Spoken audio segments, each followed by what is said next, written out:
निर्यात बंदीमुळे आधीच त्रस्त असलेल्या कांदा उत्पादक शेतकऱ्यांना आता ट्रक चालकांच्या संपाचा देखील परिणाम भोगावा लागत आहे। कारण सोलापूरच्या कृषी उत्पन्न बाजार समितीमध्ये जवळपास 650 ट्रक कांद्याची आवक झालेली आहे। मात्र कांदा बाजारात आल्यानंतर आता लोडिंग जे आहे ते अजूनही सुरू झालेली नाही आहे। त्यामुळे कांदा उत्पादक शेतकऱ्यांना पुन्हा एकदा फटका बसण्याची शक्यता आहे। कारण उद्या माल जे आहे ते बाजारात आणायचा कसा असा मोठा प्रश्न तुमच्या समोर शेतकऱ्यांसमोर आहे। उद्या बाजारात माल कसा आणायचा? माल आज लोडिंगच नाही झाला तर उद्या माल येऊ शकत नाही। आमच्या शेतात माल तसाच बॅगा भरून ठेवलेल्या आहेत। ह्या ट्रक चालक संपाचा असा परिणाम झाला आहे की आता लोडिंग होणार नाहीत गाड्या। लोडिंग इथलाच माल नाही गेला तर आमचा बाहेरचा माल येणार नाही। आणि हा ट्रक चालक संप सीझनमध्ये झाला आहे, हा 1 महिन्यानंतर झाला चालला तर आता आमचं सीझन चालू झाले आणि ह्या सीझनचा फटका आम्हाला लवकरात लवकर हे ट्रक चालकचा संप मिटला पाहिजे। राहतात नाही मिटला तर ह्याचा परिणाम मोठा होणार आहे आणि मार्केट आज 100-200 रेंज कमी झाली आहे।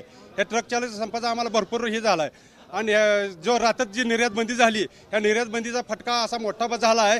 4000ची रेंज मार्केट 14,500-12,000वर आली आहे आणि सरासरी 1200 रेंज हे आम्हाला परवडणारी रेंज नाही। एकरी 70,000 रुपये कांद्याला खर्च येतो, लेबर चार्जेस भरपूर वाढलेले आहेत।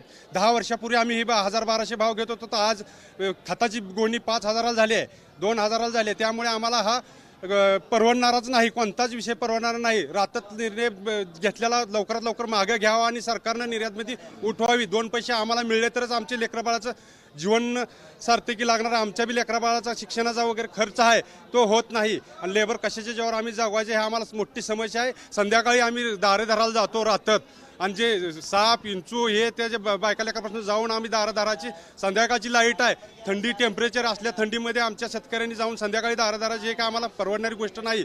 आमच्या बायकाचं कुकू पुसून गेल्याने आम्ही जावं लागतं तिथं। सरकार रात्रीत निर्यात बंदी करते, ट्रक चालक रात्रीत संप करतात, शेतकऱ्यांनी काय करायचं? शेतकऱ्यांनी खरं तर अवघड आहे शेतकऱ्यांचं। निर्यात बंदी हा पहिला मोदी सरकारला माझं एक मानणं आहे की मोदी सरकारने निर्यात बंदी फक्त अर्जंट उठवावी आणि शेतकऱ्यांना सरासरी क्वचित 3-4 हजार तर भाव मिळावा। 4000वरून डायरेक्ट 2000 रुपयेपर्यंत भाव आलेला आहे आणि कांद्याला जवळजवळ 2000 भाव तर शेतकऱ्याला कावडी मात्र किंमत राहिलेली नाही। आणि 4000 रुपये असलेल्या कांद्याला आज पहिला होता 2000, आता 2000 आहे, 1700-1800 आणि एकरी 70,000 ते 80,000 रुपये खर्च येतो। तर शेतकऱ्याला काहीही परवडत नाही। ह्यात फक्त वजा खर्च जाताना काही शिल्लक राहत नाही, एवढंच मी सरकारला सांगू शकतो। काय परिणाम झाला बाजारावरती? बाजारावर मी जीवन बबनराव कवटाळे, उत्तर सोलापूर। बाजारावर परिणाम म्हणजे गेल्या आठवड्यात 4000 भाव आता आमच्या मोदी सरकार म्हणजे मोदी सरकारनं रात्रीत निर्यात म्हणजे गोठवली आणि 1000-1500 भाव आलाय। आता सध्या 1000-1500 भाव आलाय। आता शेतकऱ्याला कांदा आज वाहन संपन्न जर ही कांदा नाही उचलला तर त्या कांद्याचा शेतकऱ्यांनी तिथं खतच करायचं काम आहे, दुसरं काही नाही, खतच करायचं ना। कांदा नसतो करायचं तर उगवतंय कांदा शेतकरी नुकसान इतकं मोठं आहे की महान माप मोठा आहे। पण शेतकऱ्याचा वाली मला वाटतं असा कोणच नाही असं वाटायला मला तरी, वाली कोणच नाही शेतकऱ्याचा। शेतकरी आज कर्जानं किंवा ह्यानं तर पडून मरायला आहे, घरी गेलं तरी त्याला भाकरी खायला वेळ शेतात मिळत नाही। काय परिणाम झाला ट्रक चालका संपाचा आणि निर्यात बंदीचा दोन्ही? निर्यात बंदीमुळे शेतकऱ्याचं पूर्ण नुकसान झालेलं आहे।